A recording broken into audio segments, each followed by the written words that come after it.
Hi friends, ಹೇಗಿದ್ದೀರಾ friends? ಒಂದು ವೇಳೆ ನೀವು ದುಬೈಯಿಂದ ಬಂಗಾರವನ್ನು ತಗೊಂಡು ಬರಬೇಕು ಅಂದರೆ ಎಷ್ಟು ಬಂಗಾರವನ್ನು ತಗೊಂಡು ಬರ್ಬೋದು? ಜಪಾನ್ನ ಒಬ್ಬ ಸ್ಟೂಡೆಂಟ್ ಬೆಡ್ರೂಮ್ನಲ್ಲೇ ಕುಳಿತು 1100 ಕೋಟಿ ರೂಪಾಯಿಗಳನ್ನು ಸಂಪಾದಿಸಿದ್ದಾನೆ. ಅಸಲು ಇದು ಹೇಗೆ ಸಾಧ್ಯ?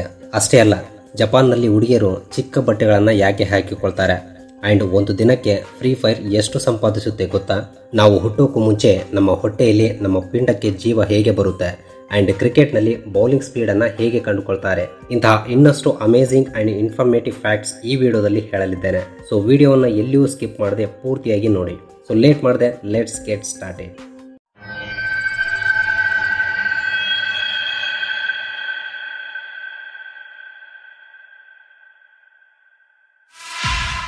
Fact number 1. ಬ್ರೆಜಿಲ್ನಲ್ಲಿ ಒಂದು ಟೌನ್ ಇದೆ. ಅದರ ಹೆಸರು ನೋಯ್ವಾ ಡು ಕಾರ್ಡಿಯಾರು. ಈ ಟೌನ್ ಸ್ಪೆಷಾಲಿಟಿ ಕಡಿಮೆ ಗಂಡಸರನ್ನ ಹೊಂದಿದೆ. ಹೌದು, ಇಲ್ಲಿ ಗಂಡಸರು ಕಡಿಮೆ ಆ್ಯಂಡ್ ಹೆಣ್ಮಕ್ಳೇ ಹೆಚ್ಚು. ಈ ಕಾರಣದಿಂದಲೇ ಈ ಟೌನ್ನಲ್ಲಿರುವ ಬ್ಯೂಟಿಫುಲ್ ವುಮೆನ್ಸ್ ಆ ಟೌನ್ ಒಳಗೆ ಯಾವ ಗಂಡಸರು ಬರ್ತಾರೋ ಎಂದು ಡೆಸ್ಪರೇಟ್ ಆಗಿ ವೇಟ್ ಮಾಡ್ತಾ ಇರ್ತಾರಂತೆ. ಅದು ಕೂಡ ಅವರನ್ನ ಲವ್ ಮಾಡಿ ಮ್ಯಾರೇಜ್ ಮಾಡ್ಕೊಳ್ಳೋಕೆ. Fact number 2. ಇಲ್ಲಿ ನೀವು ನೋಡುತ್ತಿರುವ ಈ ರೆಡ್ ಕಲರ್ ಡಾಟ್ಸ್ ಎಲ್ಲವೂ ನಾವು ಆರ್ಟಿಫಿಷಿಯಲ್ ಆಗಿ ತಯಾರಿಸಿ ಕಳಿಸಿದ ಸ್ಯಾಟಲೈಟ್ಸ್ ಇವೇ ಅಲ್ಲ. ಇದನ್ನು ಸ್ವಲ್ಪ ಝೂಮ್ ಔಟ್ ಮಾಡಿದ್ರೆ ಆ ಸ್ಯಾಟಲೈಟ್ ವ್ಯೂ ಹೀಗೆ ಕಾಣಿಸುತ್ತೆ. ಇಲ್ಲಿ ನಿಮಗೆ ಕಾಣಿಸ್ತಾ ಇರೋ ರೆಡ್ ಕಲರ್ ಸ್ಯಾಟಲೈಟ್ಸ್ ಎಲ್ಲ ಆಕ್ಟಿವ್ ಆಗಿ ಇದ್ರೆ ಅಂಡ್ ಇನ್ನು ಉಳಿದ ವೈಟ್ ಡಾಟ್ಸ್ ಎಲ್ಲ ಇನ್ಆಕ್ಟಿವ್ ಆಗಿ ಇವೆ, ಅಂದ್ರೆ ಅವು ವರ್ಕ್ ಆಗ್ತಾ ಇಲ್ಲ. ಸೊ ನೀವೇ ಅರ್ಥ ಮಾಡ್ಕೊಳ್ಳಿ ಇಲ್ಲಿಯವರೆಗೆ ಮನುಷ್ಯ ಎಷ್ಟು ಸ್ಯಾಟಲೈಟ್ಸ್ ಗಳನ್ನ ಕಳಿಸಿದ್ದಾನೆ ಅಂತ. Fact number 3. ಟಕಾಶಿ ಕೋಟೆಗವ. ಈತ ಒಬ್ಬ ಜಪಾನೀಸ್. ಈತ ತನ್ನ ಸ್ಟಡಿ ಆದ ನಂತರ ಹೇಗಾದ್ರೂ ತನ್ನ ಫ್ಯಾಮಿಲಿ ಮೇಲೆ ಡಿಪೆಂಡ್ ಆಗಬಾರ್ದು ಅನ್ಕೊಂಡು ಒಂದೇ ಡಿಸೈಡ್ ಆಗ್ತಾನೆ. ಆತನ ಪೇರೆಂಟ್ಸ್ ಪಾಕೆಟ್ ಮನಿ ತರ ಕೊಟ್ಟಿರೋ ದುಡ್ಡನ್ನ ಅಂಡ್ ಆತ ಆಫ್ಲೈನ್ ಅಂಡ್ ಆನ್ಲೈನ್ ಮೂಲಕ ಸಂಪಾದಿಸಿದ ದುಡ್ಡನ್ನ ಟೋಟಲ್ ಆಗಿ 10 ಲಕ್ಷ ದುಡ್ಡನ್ನ ರೆಡಿ ಮಾಡ್ಕೊಳ್ತಾನೆ. ಅಷ್ಟೇ, ಆ 25 ವರ್ಷದ ಹುಡುಗ ತನ್ನ ಬೆಡ್ರೂಮ್ ನಲ್ಲಿ ಕುಳಿತು ಸ್ಟಾಕ್ ಮಾರ್ಕೆಟ್ ಬಗ್ಗೆ ಪರ್ಫೆಕ್ಟ್ ಆಗಿ ತಿಳಿದುಕೊಂಡು ಅದೇ ಬೆಡ್ರೂಮ್ ನಲ್ಲಿ ಆ 10 ಲಕ್ಷ ರೂಪಾಯಿಗಳನ್ನ 11 ಕೋಟಿ ರೂಪಾಯಿಗಳಾಗಿ ಬದಲಾಯಿಸ್ತಾನೆ. ಅದು ಕೂಡ ಸ್ಟಾಕ್ ಮಾರ್ಕೆಟ್ ನಲ್ಲಿ ಡೇ ಟ್ರೇಡಿಂಗ್ ಮಾಡಿ. ಹಾಗಂತ ನಾನು ನಿಮ್ಮನ್ನ ಟ್ರೇಡಿಂಗ್ ಮಾಡಿ ಅಂತ ಪ್ರೋತ್ಸಾಹಿಸುತ್ತಿಲ್ಲ, ಇದು ಕೇವಲ ಒಂದು ಫ್ಯಾಕ್ಟ್ ಮಾತ್ರ. Fact number 4. ನಿಮಗೆ ಈ ಫ್ಯಾಕ್ಟ್ ನಲ್ಲಿ ಕಾಂಪೌಂಡಿಂಗ್ ಎಫೆಕ್ಟ್ ಬಗ್ಗೆ ಹೇಳ್ತೀನಿ. ಅದು ಕೇಳಿದ ಮೇಲೆ ನೀವು ಅಮೇಝಿಂಗ್ ಅಂದೇ ಇರಲ್ಲ. ನೀವು ಒಂದು ವೇಳೆ ಡೇ ಬೈ ಡೇ ಅಂದ್ರೆ ಫಸ್ಟ್ ಡೇ 1 ರೂಪಾಯಿ, ನೆಕ್ಸ್ಟ್ ಡೇ ಅದಕ್ಕೆ ಡಬಲ್ ಅಂದ್ರೆ 2 ರೂಪಾಯಿಗಳನ್ನ, ನಂತರ ಅದಕ್ಕೆ ಡಬಲ್ ಅಂದ್ರೆ 4 ರೂಪಾಯಿಗಳನ್ನ, ಹೀಗೆ ಡೇ ಬೈ ಡೇ ಡಬಲ್ ಮಾಡ್ತಾ ಮನಿಯನ್ನ ಕೇವಲ 21 ದಿನಗಳವರೆಗೆ ಸೇವ್ ಮಾಡ್ಕೊಳ್ತಾ ಬಂದ್ರೆ ನಿಮ್ಮ ಹತ್ರ ಅಮೇಝಿಂಗ್ಲಿ 10,48,576 ರೂಪಾಯಿಗಳು ಇರುತ್ತವೆ. ಸೊ ನಾನು ನಿಮ್ಮನ್ನ ಹೀಗೆ ಸೇವ್ ಮಾಡ್ಕೊಳ್ಳಿ ಅಂತ ಹೇಳ್ತಾ ಇಲ್ಲ, ಬಿಕಾಸ್ ಯಾರಿಗೂ ಕೂಡ day by day double amount ಅನ್ನು ಸಂಪಾದಿಸಲು ಆಗಲ್ಲ. ಆದ್ರೆ ನಿಮ್ಮ ಹತ್ರ ಇರೋ ದುಡ್ಡು 10,000 ಅಥವಾ 1 ಲಕ್ಷನೋ ಅಥವಾ ನಿಮ್ಮ ಸ್ಟ್ಯಾಂಡರ್ಡ್ಗೆ ತಕ್ಕಷ್ಟು ದುಡ್ಡನ್ನ ನಿಮ್ಮ ಮಕ್ಕಳ ಫ್ಯೂಚರ್ಗೋಸ್ಕರ ಕಾಂಪೌಂಡಿಂಗ್ ಇಂಟ್ರೆಸ್ಟ್ ಪೇ ಮಾಡುವ ಫಂಡ್ಸ್ ಲೈಕ್ PPF ಫಿಕ್ಸ್ ಡಿಪಾಸಿಟ್ಗಳಲ್ಲಿ ಇಡಲು ಟ್ರೈ ಮಾಡಿ. ಅವು ದುಡ್ಡನ್ನ ಡೇ ಬೈ ಡೇ ಕಾಂಪೌಂಡಿಂಗ್ ಮಾಡದಿದ್ರು ಇಯರ್ ಬೈ ಇಯರ್ ಮಾಡಿದ್ರು ನಿಮ್ಮ ಮಕ್ಕಳಿಗೆ 21 ವರ್ಷ ಬರುವಷ್ಟರಲ್ಲಿ ಒಂದು ಒಳ್ಳೆ ವೆಲ್ತ್ ಅನ್ನ ಕ್ರಿಯೇಟ್ ಮಾಡಿ ಒಂದೊಳ್ಳೆ ತಂದೆ ತಾಯಿಗಳಾಗಿ ಅವರಿಗೆ ಗುಡ್ ಫ್ಯೂಚರ್ ಅನ್ನ ಕೊಡಬಹುದು. ಈ ರೀತಿ ಕಾಂಪೌಂಡ್ ಇಂಟ್ರೆಸ್ಟ್ ಅನ್ನ ಪ್ರೊವೈಡ್ ಮಾಡುವ ಗೌರ್ಮೆಂಟ್ ಸ್ಕೀಮ್ಸ್ ಬಹಳಷ್ಟಿವೆ. ಸೊ ನೀವು ಅವುಗಳ ಬಗ್ಗೆ ನಿಮಗೆ ಸಮೀಪವಿರುವ ಬ್ಯಾಂಕ್ಸ್ ಅಥವಾ ಪೋಸ್ಟ್ ಆಫೀಸಸ್ಗಳಲ್ಲಿ ತಿಳಿದುಕೊಂಡು ಇನ್ವೆಸ್ಟ್ ಮಾಡಿ. Fact number 5. ಫ್ರೀ ಫೈರ್ ಒಂದು ದಿನಕ್ಕೆ ಎಷ್ಟು ಸಂಪಾದಿಸುತ್ತೋ ಗೊತ್ತಾ? ಗರೆನಾ ಫ್ರೀ ಫೈರ್ ಫಾರ್ಮ್ಸ್ ಪ್ರಕಾರ ಫ್ರೀ ಫೈರ್ ಗೇಮ್ ನಲ್ಲಿ ಸ್ಪಾನ್ಸರ್ಸ್ ಮಾಡೋ advertisements and free fire diamonds ಅನ್ನ ಮಾರಿದ್ರೆ ಬರೋ ದುಡ್ಡು ಫ್ರೀ ಫೈರ್ಗೆ income source. On on average ಆಗಿ ಫ್ರೀ ಫೈರ್ ದಿನಕ್ಕೆ 1 ಕೋಟಿ ಡೈಮಂಡ್ಸ್ ಗಳನ್ನ ಸೇಲ್ ಮಾಡುತ್ತೆ. ಅಂಡ್ ಇನ್ನು ಆಡ್ ರೆವೆನ್ಯೂಗೆ ಬಂದ್ರೆ ನಾವು ಫ್ರೀ ಫೈರ್ ಗೇಮ್ ನಲ್ಲಿ ನೋಡ್ತಾ ಇರ್ತೀವಿ ಮನಿ ಹೀಸ್ಟ್ ಕ್ಯಾರೆಕ್ಟರ್ಸ್, ಇನ್ನು ಕೆಲವು ಆಡ್ ಬ್ಯಾನರ್ಸ್ ಕಾಣಿಸ್ತಾ ಇರುತ್ತವೆ. ಈ ಕಂಪನಿಗಳು ತಮ್ಮ ಆಡ್ಸ್ ಗಳನ್ನ ಫ್ರೀ ಫೈರ್ ನಲ್ಲಿ ಪ್ಲೇ ಮಾಡುವುದಕ್ಕಾಗಿ ಆ ಕಂಪನಿಗಳು ಫ್ರೀ ಫೈರ್ಗೆ ದುಡ್ಡನ್ನ ಕೊಡುತ್ತವೆ. ಹೀಗೆ ಈ ಟೋಟಲ್ ರೆವೆನ್ಯೂ ಸೋರ್ಸಸ್ ಗಳನ್ನ ಕ್ಯಾಲ್ಕುಲೇಟ್ ಮಾಡಿದ್ರೆ ಆನ್ ಆನ್ ಆವರೇಜ್ ಆಗಿ ಫ್ರೀ ಫೈರ್ ಒಂದು ತಿಂಗಳಿಗೆ 20 ಮಿಲಿಯನ್ USD ಅನ್ನ ಜನರೇಟ್ ಮಾಡುತ್ತೆ. ಅಂದ್ರೆ ನಮ್ಮ ಇಂಡಿಯನ್ ಕರೆನ್ಸಿ ಪ್ರಕಾರ ಅಪ್ರಾಕ್ಸಿಮೇಟ್ಲಿ 148 ಕೋಟಿ ರೂಪಾಯಿಗಳು. ಸೊ ತಿಂಗಳಿಗೆ 148 ಕೋಟಿ ಅಂದ್ರೆ ದಿನಕ್ಕೆ 4.9 ಕೋಟಿ ರೂಪಾಯಿಗಳು. ಸೊ ಒಂದು ದಿನದಲ್ಲಿ ಫ್ರೀ ಫೈರ್ ನಿಯರ್ಲಿ 5 ಕೋಟಿ ರೂಪಾಯಿಗಳನ್ನ ಸಂಪಾದಿಸುತ್ತೆ. ಈ ನಂಬರ್ಸ್ ಆ ಗೇಮ್ ನಲ್ಲಿ ಪ್ಲೇ ಆಗುವ ಆಡ್ಸ್ ಅಂಡ್ ಪರ್ಚೇಸ್ ಗಳಿಂದ ಕಡಿಮೆ ಆಗ್ಬೋದು ಅಥವಾ ಹೆಚ್ಚು ಕೂಡ ಆಗ್ಬೋದು. ಸೊ ಇದು ಫಿಕ್ಸ್ಡ್ ಅಲ್ಲ. Fact number 6. ನಾವು ಹುಟ್ಟೋಕು ಮುಂಚೆ ಹೊಟ್ಟೆಯಲ್ಲಿ ಪಿಂಡಕ್ಕೆ ಜೀವ ಯಾವಾಗ ಬರುತ್ತೆ ಗೊತ್ತಾ? ನಮ್ಮ ಮೇಲ್ ಸ್ಪರ್ಮ್ ಫಿಮೇಲ್ ಎಗ್ ಜೊತೆ ಸೇರಿದಾಗ ಪಿಂಡ ಎಂಬುದು ಸೃಷ್ಟಿಯಾಗುತ್ತೆ. ಇದು ನಮಗೆಲ್ಲ ಗೊತ್ತು.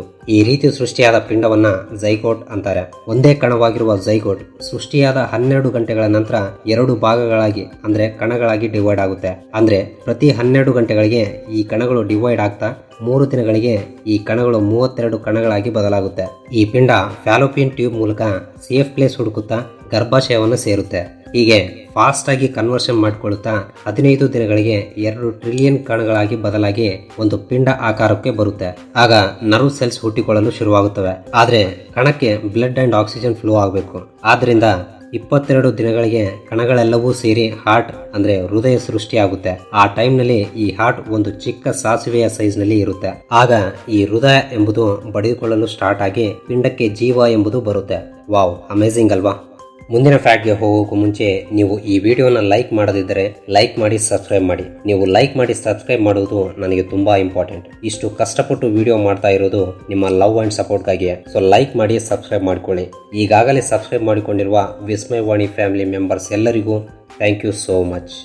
Fact number 7. ಕ್ರಿಕೆಟ್ನಲ್ಲಿ ಬೌಲಿಂಗ್ ಸ್ಪೀಡ್ ಅನ್ನ ಹೇಗೆ ಕ್ಯಾಲ್ಕುಲೇಟ್ ಮಾಡ್ತಾರೆ ಗೊತ್ತಾ? ಕ್ರಿಕೆಟ್ನಲ್ಲಿ ಬೌಲರ್ಸ್ ಬಾಲ್ ಎಸೆದಾಗ ಮಿಲಿ ಸೆಕೆಂಡ್ಸ್ಗಳಲ್ಲಿ ಅದು ನಮಗೆ ಕಾಣಿಸಿಕೊಳ್ಳುತ್ತೆ. ಅಷ್ಟು ಸ್ಪೀಡ್ ಆಗಿ ಬರುವುದನ್ನ ಅದರ ಸ್ಪೀಡ್ ಕಂಡು ಹಿಡಿಯಲು ಅವರು ಯೂಸ್ ಮಾಡೋದು 2 ಮೆಥಡ್ಸ್. ಫಸ್ಟ್ ಮೆಥಡ್ ರಾಡಾರ್ ಅಥವಾ ಸ್ಪೀಡ್ ಗನ್. ಸೆಕೆಂಡ್ ಮೆಥಡ್ ಹಾಕ್ ಐ. ಸ್ಪೀಡ್ ಗನ್ ಎಂಬುದು ಟ್ರಾಫಿಕ್ ಪೊಲೀಸರು ವೆಹಿಕಲ್ ನ ಸ್ಪೀಡ್ ಕಂಡು ಹಿಡಿಯಲು ಯೂಸ್ ಮಾಡ್ತಾರೆ. ಈ ಸ್ಪೀಡ್ ಗನ್ ಅನ್ನ ಗ್ರೌಂಡ್ ನಲ್ಲಿ ಸೈಡ್ ಸ್ಕ್ರೀನ್ ಪಕ್ಕದಲ್ಲಿ ಇಟ್ಟಿರ್ತಾರೆ. ಇವುಗಳ ಕೆಲಸ ಮೈಕ್ರೋವೇವ್ಸ್ ಬಿಡುಗಡೆ ಮಾಡುವುದು. ಮೈಕ್ರೋವೇವ್ಸ್ ಗೆ ವೇವ್ ಲೆಂತ್ ಎಂಬುದು ಹೆಚ್ಚಾಗಿರೋದ್ರಿಂದ ತುಂಬಾ ದೂರದವರೆಗೆ ಚಲಿಸುತ್ತವೆ. ಈ ಸ್ಪೀಡ್ ಗನ್ ನಲ್ಲಿರುವ ಟ್ರಾನ್ಸ್ಮಿಟರ್ಸ್ ಮೈಕ್ರೋವೇವ್ಸ್ ಕಳಿಸಿರುವ ಇನ್ಫಾರ್ಮೇಶನ್ ಅನ್ನ ರಿಸೀವ್ ಮಾಡಿಕೊಂಡು ಬಾಲ್ ಸ್ಪೀಡ್ ಕ್ಯಾಲ್ಕುಲೇಟ್ ಮಾಡಲು ಡಾಪ್ಲರ್ ಶಿಫ್ಟ್ ಎಫೆಕ್ಟ್ ಅನ್ನ ಬಳಸಿ ಸ್ಪೀಡ್ ಎಷ್ಟಿದೆ ಎಂದು ಪರ್ಫೆಕ್ಟ್ ಆಗಿ ಹೇಳುತ್ತೆ ಅಂಡ್ ತುಂಬಾ ಫಾಸ್ಟ್ ಆಗಿ ಅಂಡ್ ಅಕ್ಯುರೇಟ್ ಆಗಿ ರಿಸಲ್ಟ್ ಅನ್ನ ಕೊಡುತ್ತೆ. ಸೆಕೆಂಡ್ ಮೆಥಡ್ ಹಾಕ್ ಐ ಟೆಕ್ನಾಲಜಿ. ಇದು ಒಂದು computer system. Tennis, football, cricket ಇನ್ನೂ ಬಹಳ ಗೇಮ್ಸ್ ಗಳಲ್ಲಿ ಈ ಟೆಕ್ನಾಲಜಿಯನ್ನೇ ಯೂಸ್ ಮಾಡ್ತಾರೆ.